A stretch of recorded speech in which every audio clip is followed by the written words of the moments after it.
Puji Tuhan. Shalom. Shalom teman-teman semuanya. Boleh kasih tepuk tangan yang luar biasa bagi Tuhan Yesus. Haleluya. Puji Tuhan. Kita percaya seberapapun yang ada kita saat ini. Percaya bahwa Tuhan hadir bersama dengan kita. Amin. Puji Tuhan. Mari siapkan hatimu saat ini teman-teman semua, Bapak Ibu Saudara. Saya jemput kita semua untuk berdiri. Kita akan buka ibadah kita saat ini di dalam doa. Bapak, kami bersyukur, kami berterima kasih atas anugerah Tuhan yang besar yang Tuhan selalu berikan di dalam hidup kami. Engkau sungguh baik, teramat baik dalam hidup kami Tuhan. Untuk itu Tuhan, dengan apa kan kami balas setiap kebaikan-Mu dalam hidup kami. Kami rindu menaikkan ucapan syukur, pujian, penyembahan saat ini untuk menyenangkan hati Tuhan. Terima kasih Bapa di surga, bertahtalah di atas setiap pujian penyembahan kami saat ini. Dan kami percaya hanya Engkau Allah yang layak menerima setiapnya Tuhan. Di dalam nama Tuhan Yesus kami siap bersuka cita, kami siap menyembah Engkau saat ini. Di dalam nama Tuhan Yesus, haleluya, yang siap menyembah Tuhan. Boleh kasih tepuk tangan yang dahsyat bagi Tuhan Yesus, sama-sama kita katakan amin. Puji Tuhan, dipersilakan duduk kembali dalam hadirat Tuhan. Kita akan menyembah Tuhan saat ini. Terima kasih Tuhan.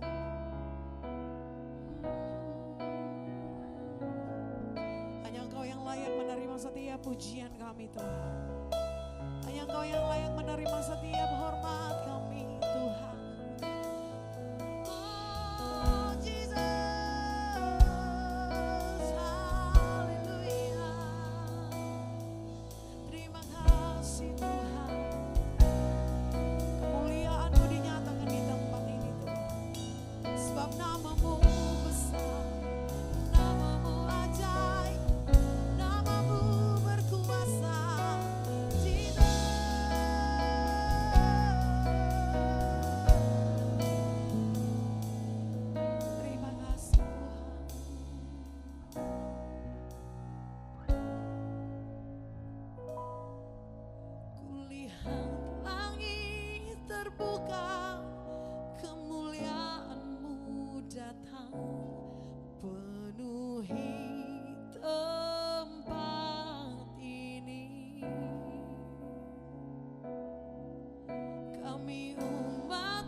yang layak dipuji, Engkau yang layak dimuliakan.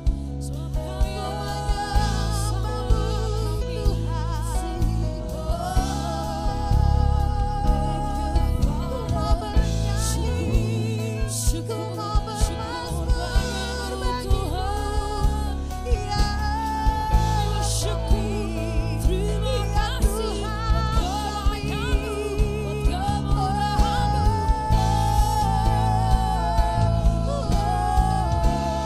Thank you Father, thank you Jesus, you give yang layak disembah, yang layak diagungkan. Ya Rabbi ya Sadaya, Kau yang layak Tuhan, Kau yang layak dipuji.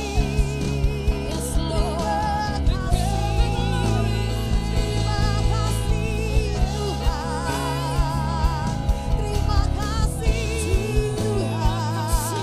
Engkau yang layak menerima setiap pujian, Engkau yang layak menerima setiap penyembahan kami Tuhan. Biar setiap mulut kan bersorak memuji nama-Mu, setiap hati menyembah-Mu Tuhan. Sebab firman Tuhan berkata bahwa biarlah segala yang bernapas memuji nama Tuhan. Biarlah setiap kita di tempat ini memuji nama Tuhan, menyenangkan hati Tuhan. Terpuji nama-Mu, terpuji nama-Mu Tuhan. Terima kasih Tuhan. Kami bersyukur atas hari yang indah yang Tuhan masih berikan kesempatan dalam hidup kami. Kami bersyukur karena Tuhan begitu baik di dalam hidup kami. Hari ini Tuhan kami mau menaikkan setiap rasa syukur kami di hadapan-Mu Tuhan. Kami mau puji kebesaran-Mu, sebab Engkau luar biasa dalam hidup kami ya Bapa.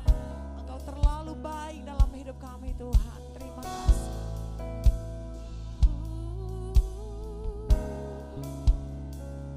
Terima kasih.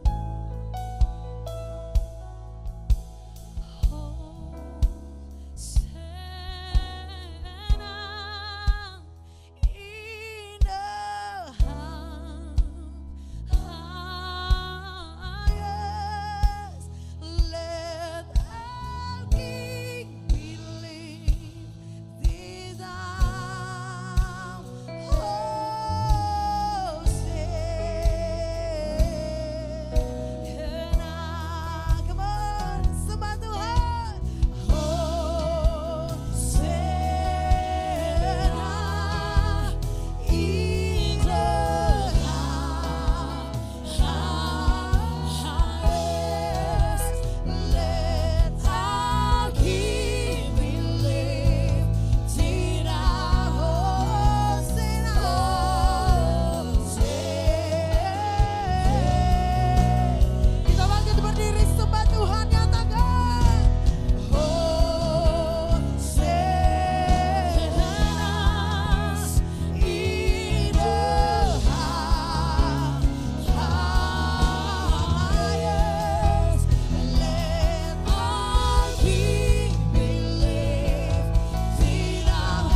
Shalom jemaat New Life Community Church yang dikasihi oleh Tuhan Yesus Kristus.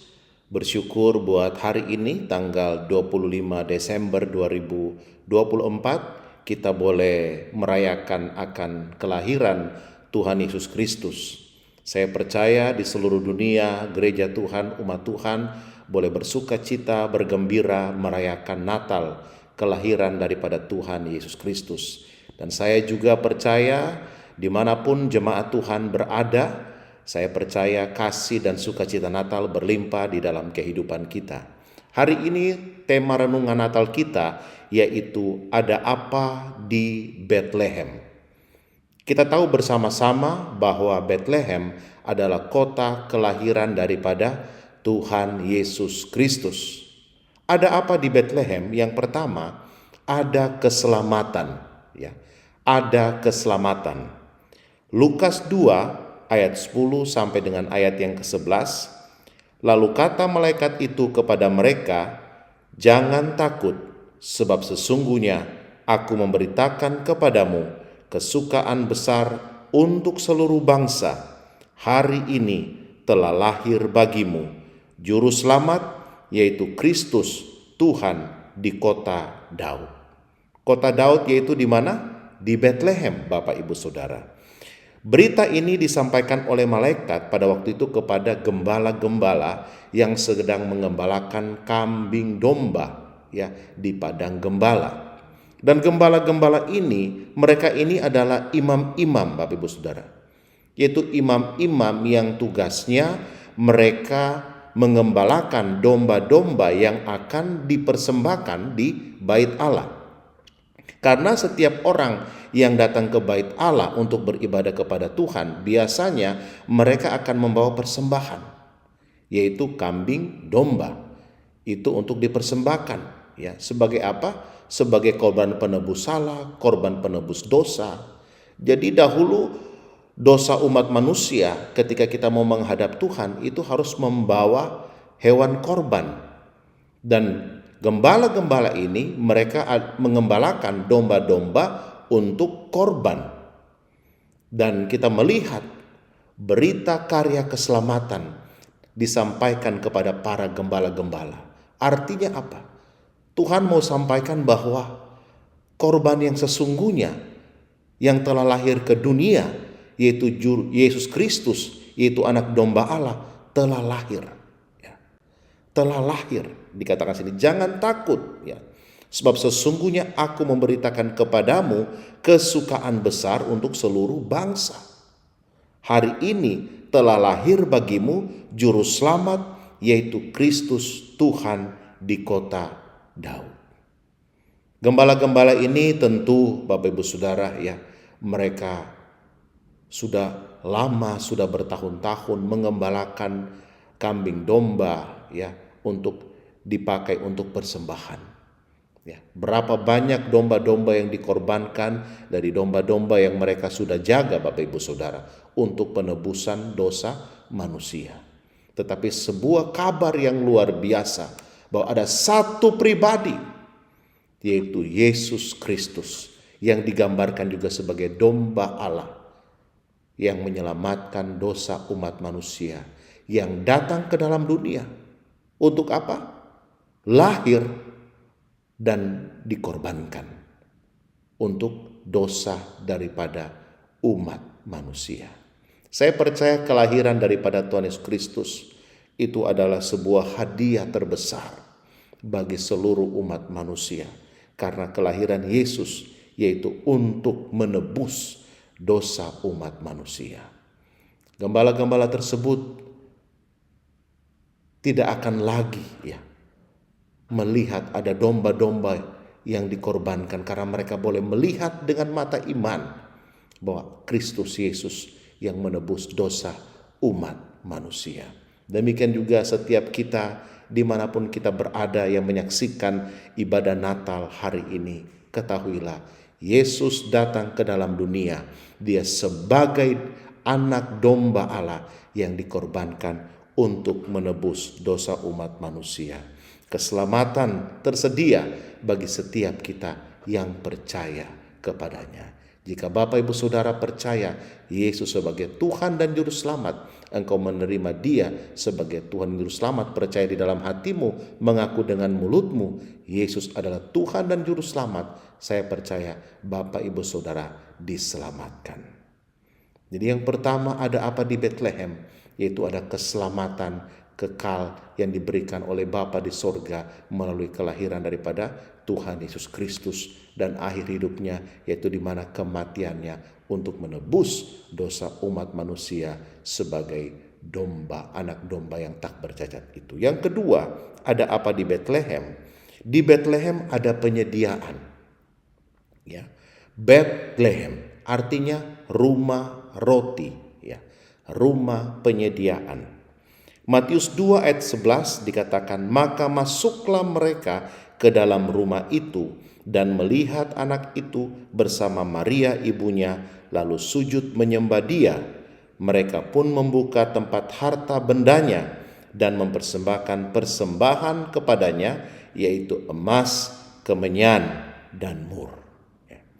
Kita tahu bersama-sama ada orang-orang Majus, yaitu mereka adalah orang-orang yang suka menyelidiki ya bintang, ya astronom. Mereka suka menyelidiki bintang. Dikatakan juga orang Majus ini adalah orang-orang yang pintar, ya, para kaum-kaum bangsawan, ya. Mereka pada waktu itu ketika mereka melihat bintang di langit, mereka menemukan ada satu bintang, ya, itu melambangkan kelahiran seorang raja. Dan mereka mengikuti arah bintang itu, ya, dari tempat di mana mereka berada. Mereka melakukan perjalanan yang cukup jauh, cukup panjang, cukup lama. Untuk datang apa? Untuk datang menyembah sang raja. Karena bintang tersebut menunjukkan kelahiran daripada sang raja. Dan ketika mereka datang, mereka membawa apa? Tadi dikatakan di sini, mereka membuka tempat harta bendanya. Ya, jadi mereka datang tidak dengan tangan hampa, tidak dengan tangan kosong, tetapi mereka membawa mungkin peti, ya, membawa tempat-tempat yang berisi harta. Dan hartanya itu apa? Persembahannya itu apa? Dikatakan ada emas. Ya. Saya percaya bukan cuma emas seperti anting-anting kecil sedikit. Saya percaya, ya, ini pasti emas batangan, ya. Ini pasti sesuatu yang banyak, ya. Kemudian apalagi kemenyan, kemudian mur. Kita tahu bersama-sama itu dipersembahkan kepada Maria, kepada Yusuf, kepada Tuhan Yesus Kristus, sang raja yang telah lahir itu. Bapa menyediakan apa yang menjadi kebutuhan daripada Yesus, ya, Maria dan Yusuf. Karena apa? Karena setelah itu, ya, Yesus akan dibunuh oleh Herodes. Ya. Herodes ketika tahu daripada orang-orang Majus bahwa ada raja yang akan lahir, raja orang Yahudi, dia membunuh, ya, pada waktu itu bayi-bayi yang lahir. Sehingga apa yang terjadi? Yusuf membawa Yesus dan Maria pergi mengungsi ke Mesir. Dan lewat persembahan yang diberikan oleh orang-orang Majus itu, itulah yang dipakai untuk kehidupan mereka. Di dalam perjalanan mereka tentu butuh ongkos, ya, untuk biaya makan, untuk biaya tinggal. Bahkan ketika mereka sampai juga tinggal di Mesir, ya, pasti mereka pun juga membutuhkan sesuatu, tetapi luar biasanya Bapa di sorga menyediakan apa yang dibutuhkan dan yang diperlukan oleh Yesus, Maria dan Yusuf. Melalui siapa? Melalui orang-orang Majus ini. Mereka terpelihara dengan luar biasa sampai waktunya Herodes sudah meninggal dan mereka kembali pulang lagi ke Israel. Jadi ini gambaran daripada penyediaan Bapa di sorga bagi anak-anaknya.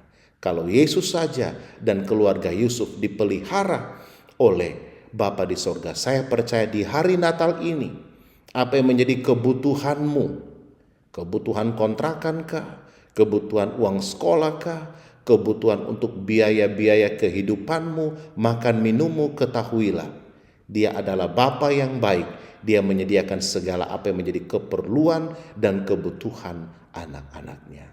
Natal berbicara mengenai apa? Mengenai penyediaan Tuhan. Bukan hanya keselamatan Bapak Ibu Saudara, tetapi juga segala apa yang menjadi kebutuhan kita di bumi ini. Bapa tahu dan Bapa berikan bagi anak-anaknya.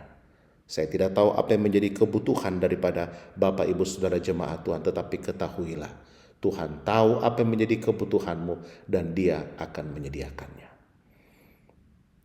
Di Bethlehem ada sebuah kisah juga, ya. Keluarga Elimelek yang pada waktu itu mereka mengalami kelaparan, ya.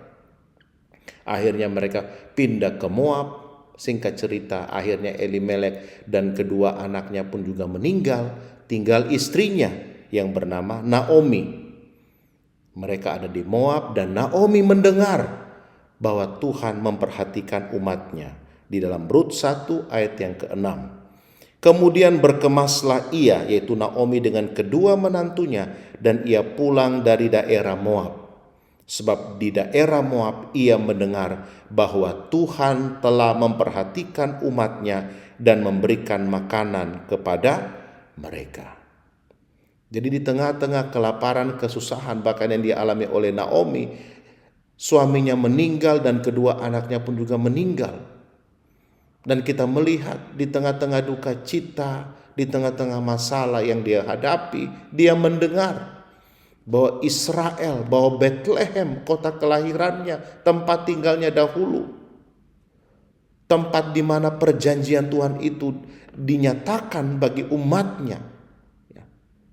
Karena Bethlehem pun juga adalah tanah perjanjian yang diberikan Tuhan kepada umat Israel. Ternyata Naomi mendengar bahwa Tuhan telah memperhatikan umatnya dan memberi makanan kepada mereka. Sehingga kita melihat Naomi mengambil sebuah keputusan.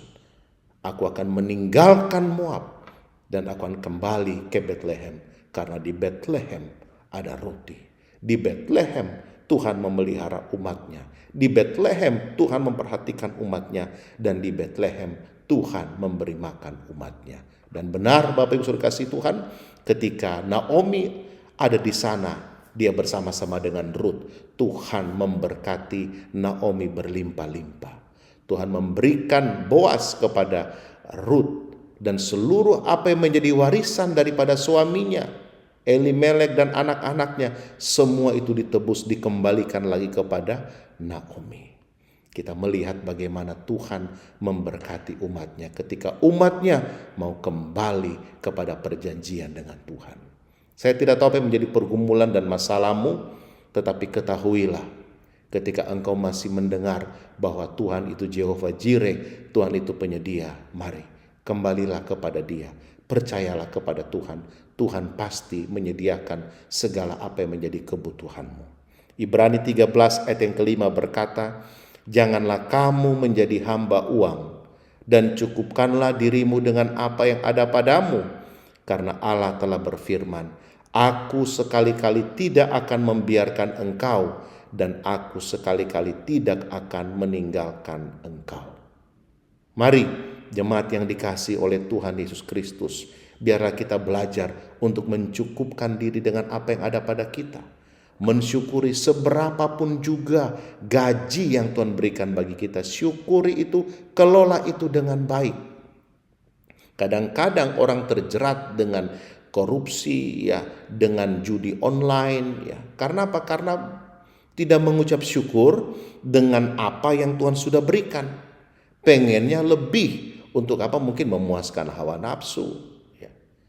Akhirnya apa yang terjadi? Justru kita jadinya menjadi hamba uang. Justru kita menjadi pribadi yang bukan mengejar Tuhan dan bukan pribadi yang mengucap syukur. Justru kita menjadi pribadi yang mengejar uang.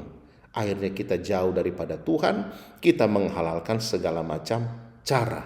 Karena apa? Karena kita gak pernah bersyukur dan tidak pernah merasa cukup, ya. Selalu merasa kurang dan akhirnya kita terseret di dalam cinta akan uang. Biarlah di Natal ini Bapak Ibu Saudara, mari kita belajar untuk mencukupkan diri kita dengan berkat yang Tuhan sudah berikan bagi kita. Doa Bapa kami di surga, ya, dikatakan, berikanlah kami pada hari ini makanan kami yang secukupnya. Tuhan mau mengajarkan kita mengucap syukur dengan berkat yang Tuhan sudah berikan bagi kita. Nikmati itu ya. Ketika kita bisa menikmatinya dengan ucapan syukur, saya percaya kita akan menjadi pribadi-pribadi yang berbahagia, yang mengucap syukur karena kita boleh menikmati segala berkat Tuhan. Banyak orang hanya pengen menikmati ketika berkatnya berlimpah ya. Ketika mungkin rumahnya baru besar, ya, gajinya banyak, jabatannya tinggi, ya, bisa keliling dunia, baru dia bisa mengucap syukur. Tetapi seberapa yang Tuhan bisa berikan bagi kita? Ada suami, ada istri, ada anak, ada tempat tinggal, ya, bisa liburan, ya, walaupun mungkin gak jauh-jauh, tapi mengucap syukur. Di ucapan syukur itulah sukacita itu berlimpah. Saya percaya jemaat NLCC, saya percaya adalah jemaat yang senantiasa tahu mengucap syukur ya dengan apapun juga yang Tuhan berikan bagi kita. Yang ketiga, ada apa di Bethlehem? Di Bethlehem ada perlindungan. Ya.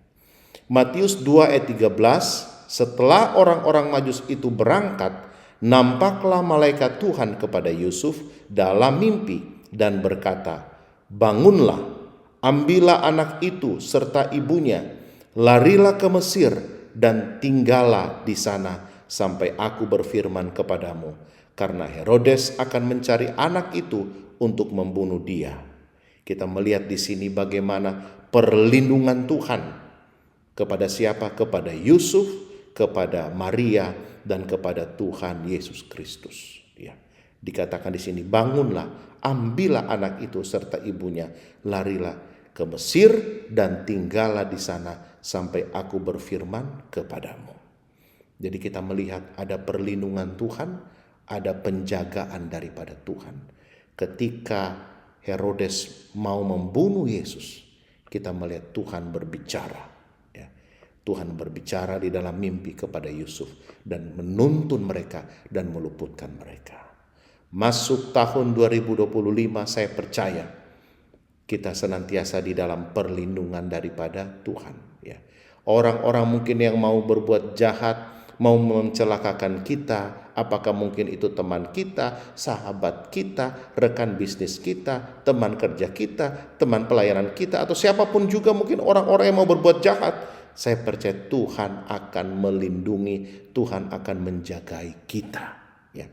Orang-orang yang sungguh-sungguh berlindung kepada Tuhan. Yohanes 16 ayat yang ke-33 dikatakan, semuanya itu kukatakan kepadamu, supaya kamu beroleh damai sejahtera dalam aku.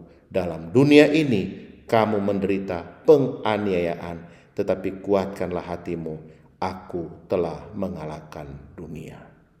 Tuhan Yesus mengalami banyak aniaya ketika dia ada di dunia ini. Tetapi kita melihat ada kekuatan daripada Bapa di sorga yang diberikan kepada Yesus sehingga dia mampu untuk menghadapi setiap tantangan, masalah, persoalan yang dia hadapi. Ya, ada satu waktu ketika dia ada di bukit, dia mau didorong Bapak Ibu Saudara supaya dia jatuh dan mati. Tetapi Bapa menolong dia, meluputkan Yesus, menyingkir dari tempat tersebut sehingga dia terluput. Karena apa? Karena Yesus bukan ditentukan Bapa untuk mati karena dia jatuh dari bukit, tetapi Yesus ditentukan untuk mati di atas kayu salib. Artinya apa? Kalau belum waktunya Bapak Ibu Saudara kita meninggal, kita mati, saya percaya ada perlindungan Tuhan bagi setiap kita karena ada rencana Tuhan yang harus Tuhan genapi di dalam kehidupan kita. Oleh sebab itu jangan takut dengan kematian, jangan takut dengan kecelakaan, jangan takut dengan ancaman apapun juga. Ingatlah bahwa Tuhan yang pegang kendali di dalam kehidupan kita. Ada rancangan Tuhan, ada rencana Tuhan di dalam kehidupan Bapak Ibu Saudara. Mungkin engkau saat ini sedang mengalami sakit. Kalau Tuhan masih punya rencana dalam hidupmu, engkau tidak akan mati, engkau akan sembuh, engkau akan sehat, engkau akan mengerjakan apa yang menjadi panggilan Tuhan di dalam hidupmu. Bagi keluargamu, bagi usahamu, bagi pekerjaanmu, bagi pelayanan, bagi apapun juga yang Tuhan sedang siapkan, percayalah bahwa Dia akan melindungi dan menyertai engkau. Jadi janji Tuhan, Dia berikan kekuatan di dalam hati kita untuk menghadapi setiap tantangan, persoalan apapun juga. Orang banyak mulai memprediksikan mengatakan tahun 2025 krisis ekonomi dan yang lain-lain, tapi saya percaya bagi setiap kita yang percaya kepada Tuhan ada perlindungan Tuhan. Hari ini kita boleh merenungkan bersama-sama, yaitu ada apa di Bethlehem? Ada keselamatan. Yesus lahir di Bethlehem. Dia anak domba Allah, diberitakan kepada gembala-gembala, dan gembala-gembala itu bersuka cita bahwa penebusan bukan lagi dari domba yang mereka pelihara dan akan dikorbankan, tetapi ada satu pribadi, yaitu Yesus yang sudah mati bagi umat manusia. Dia menjadi keselamatan. Sebab itu mari terimalah dan percayalah Yesus sebagai Tuhan dan Juru Selamat di dalam kehidupanmu. Kalau engkau belum menerima Yesus, percayalah dan terimalah Dia sebagai Tuhan dan Juru Selamat, maka engkau akan diselamatkan. Yang kedua, ada penyediaan Tuhan.